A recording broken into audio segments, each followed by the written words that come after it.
All of the water that we drink is recycled. Every bit of water that exists on the planet existed at the time of the dinosaurs.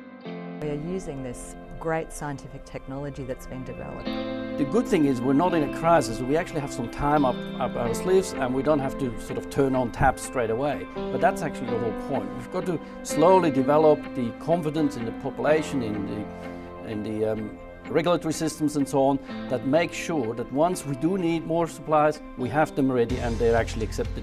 We have in fact demonstrated that a new approach to looking at water supply will reduce the cost of infrastructure by a third, from $3.7 billion to $2.6 billion. About 2% of our wastewater is reused, only about 3% of our stormwater. So there's a great opportunity to actually reuse these resources in good ways for cities. Well, a rain garden to the untrained eye looks just like any other type of garden, but it's actually a very highly engineered system that's carefully designed to try and mimic natural soil plant systems, and the way that they work is they slow flows and they improve the water quality of stormwater that's entering our streams and our bay. Trying to manage 21st century problems and challenges with 20th century practices and institutions, and what this is going to do is to try and address that through a much more holistic way.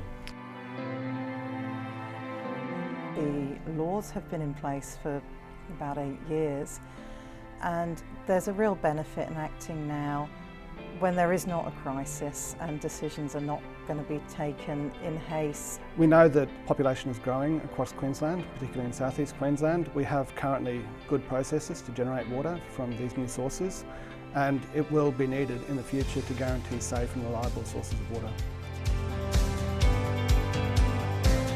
I think what we're seeing here is that stormwater will become much more of a resource. And by resource I mean resource for irrigating parks and gardens, keeping the city green. It's essential that we create the conditions that allow these different bureaucracies to work together, and at the moment that's missing. Our rainfall patterns are changing, our dams aren't filling, and we need to look for alternative water sources. The purpose of rain gardens really is that they're not collection devices, they are filtering devices, so the water then gets seeped through into the soil. And they also contribute to greening of our urban cities, create cooler environments because there's vegetation in the landscape, and all of these things have flow-on benefits for the community.